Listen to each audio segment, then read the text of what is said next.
அனைவருக்கும் வணக்கம். நீங்கள் நம்ம சேனலுக்கு புதுசுன்னா பக்கத்தில் இருக்கிற பெல் பட்டன் அமைத்தி சப்ஸ்கிரைப் பண்ணிக்கோங்க. நம்ம லோ பட்ஜெட் படத்துக்கு ஹீரோயின் கிடச்சாச்சு. இனி ஹீரோ மட்டும்தான் பாக்கி. சத்யராஜ் வர்றாரு. இவரை கரெக்ட் பண்ணிட்டா நமக்கு நக்கல் நையாண்டி எல்லாமே இந்த படத்தில் வந்துடும். ஆமாம். வணக்கங்கண்ணா.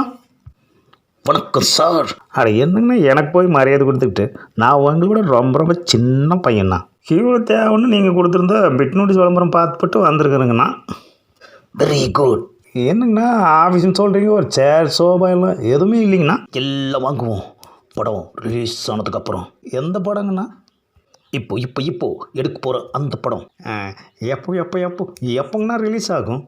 ஹீரோக்காக தான் நான் தேடிக்கிட்டு இருக்கேன். இப்போ ஹீரோ நீங்களும் கிடச்சிட்டீங்க. அதனால் அடுத்து ஷூட்டிங் போக வேண்டியது தான். இது எந்த மாதிரி படங்கண்ணா? இது ரொம்ப ரொம்ப லோ பட்ஜெட்டில் எடுக்கக்கூடிய படம். அட அதனால தான் கம்பெனி பேர் சாக் பீஸில் எழுதி வச்சுருக்கீங்களாக்கும். பின்ன என்ன மவுண்ட் ரோட்டில் ஹோர்டிங்காக வைக்க முடியும்? ஏதோ எங்கள் பட்ஜெட்டுக்கு தகுந்த மாதிரி சாக் பீஸிலையாவது எழுதி வச்சுருக்கமேன்னு சந்தோஷப்படுங்க. பேசின சம்பளத்தை தவிர எக்ஸ்ட்ரா சல்லி காசு கூட தரமாட்டோம். அட சம்பளத்து வரங்க தருவீங்களண்ணா? இந்த இந்த இந்த நக்கலை படத்தில் காட்டுங்க. அட காட்டிட்டா போச்சுங்கண்ணா. சம்பளமெல்லாம் கரெக்டாக வந்து சேர்ந்துடும். அந்த சாப்பாடெல்லாம் போட்டுருவீங்கல்ல? லஞ்சுக்கு வெளியே அனுப்ப மாட்டோம். டிஃபன் காஃபி சாப்பாடு எல்லாமே நீங்களே கையோடு கட்டிட்டு வந்துடணும். காரும் அனுப்ப மாட்டோம், கன்வீனியன்ஸும் தர மாட்டோம். ஏனுங்கண்ணா காப்பி கூட கிடையாதுங்களா? கரெக்ட் டைத்துக்கு வரவங்களுக்கு மட்டும்தான் அதை கண்ணில் காட்டுவோம், ஆனால் கொடுக்க மாட்டோம். அட கேமரா வச்சு தானே படம் எடுப்பீங்க? அதை கேமராமேன் பார்த்துப்பாரு. உங்கள் கண்டிஷன் எல்லாம் ஓகேங்கண்ணா. அப்போ முதல்ல கதையை சொல்கிறேன், கேளுங்க. ஐயோ அண்ணா, அந்த கெட்ட பழக்கம்லாம் நம்மக்கிட்ட இல்லைங்கண்ணா. இந்த கதை கேட்குற பழக்கம் எல்லாம் வேணும்னா ஒவ்வொரு லைனில் கதையை சொல்லிடுங்க. அவன் டைட்டிலே 4 லைனில் வைக்கிறான். நீங்கள் ஒரு லைனில் கதை சொல்ல சொன்னால் எப்படி? கதை இருக்கட்டும்னா அதில் என்னோடய கேரக்டர் என்னென்னு சொன்னீங்கன்னா நல்லாயிருக்கும். ஒரு ஏழை குடும்பத்தில் பயங்கரமாக கஷ்டப்படுற ஒரு கேரக்டர், அதுதான் ஹீரோ கேரக்டர். துலாபார ரேஞ்சுக்கு இருக்குமாங்கண்ணா? அதுக்கு மேலேயே இருக்கும். கஷ்டப்படுறவங்களுக்கு ஒரு பொண்ணு மேலே லவ் வருது. அப்போ அந்த பொண்ணு பணக்காரியாக இருக்கணுங்களா? நோ, அவங்களும் பயங்கர வறுமையில் வாழ்ந்துக்கிட்டு வர்ற ஒரு குடும்பம். என்னங்கண்ணா கதையில் ஒரு ரிச்னஸே காணும். இது லோ பட்ஜெட் படம்னு ஆரம்பத்திலே சொன்னேன் இல்லையா? இப்படி ஒரு சுச்சுவேஷனில் பொங்கல் பண்டிகை வருது. உங்கள் குடும்பத்தில் புது துணி கேட்குறாங்க. ஆனால் உங்கள் லவ்வரோ பொங்கல் வைக்கிறதுக்கு ஒரு புது பானையே கேட்குறாங்க. பின்னிட்டிங்கண்ணா பிரமாதம்.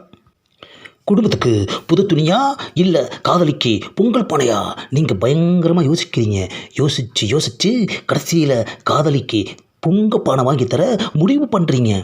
அட்டகாசங்கண்ணா. அந்த பொங்கப்பானையை வாங்குறதுக்காக நீங்கள் பயங்கரமாக உழைச்சி கஷ்டப்பட்டு ஒரு புது பொங்கப்பானையை வாங்கி ஹீரோயின்கிட்ட கொடுக்கறதுக்காக வர்றீங்க. ஆனால் திடீர்னு வில்லன் கூட்டம் வந்து அந்த பானையை பச்சக்குன்னு கடத்திட்டு போயிடுறாங்க.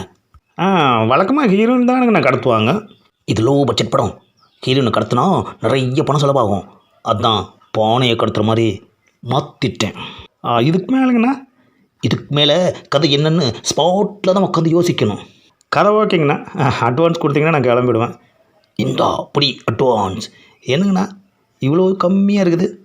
லோ பட்ஜெட் படத்துக்கு அவ்வளோதான் கொடுக்க முடியும். அப்பாடா, ஒரு வழியாக நம்ம லோ பட்ஜெட் படத்துக்கு ஹீரோயின் கிடச்சாச்சு, ஹீரோ கிடச்சாச்சு, எல்லாம் முடிஞ்சு இன்றைக்கி ஷூட்டிங்கும் ஃபிக்ஸ் பண்ணியாச்சு. யோ அசிஸ்டண்ட் சார், என்னய்யா ஹீரோயின் இன்னுமா வராமல் இருக்காங்க? டைம் போயிட்டே இருக்குது. சார் ஏன்டா பதறிட்டு வர்ற? நம்ம படத்துக்கு புக் பண்ண ஹீரோயின் 2 பேருமே பெரிய படத்தில் வாய்ப்பு கிடச்சி போயிட்டாங்க சார். ஆஹா, ஒரு பொங்கல் படம் எடுக்கலாமேன்னு ஒரு பட்ஜெட்டில் ஒரு படத்தை ஆரம்பித்தா நம்மளை இப்படி கவுத்துட்டாங்களே. ஆமாம், கையில் என்னையா கவரு? ஹீரோ சார் அனுப்பிச்சிருக்காரு உங்களுக்கு. கொடியா வாங்கின அட்வான்ஸை திருப்பி அனுப்பிச்சிருக்காருன்னு நினைக்கிறேன். பிரித்து பார்ப்போம். பொங்கலை பார்சல் பண்ணி அனுப்பிச்சிருக்காங்க. என்னது, ஒரு முந்திரி திராட்சை ஏலக்காய் எதையுமே காணும். ஆஹா, இதுவும் லோ பட்ஜெட்டில் செஞ்ச பொங்கல் போல இருக்கே. இந்த பதிவை லைக் பண்ணுங்கள், ஷேர் பண்ணுங்கள், மறக்காமல் சப்ஸ்கிரைப் பண்ணுங்கள்.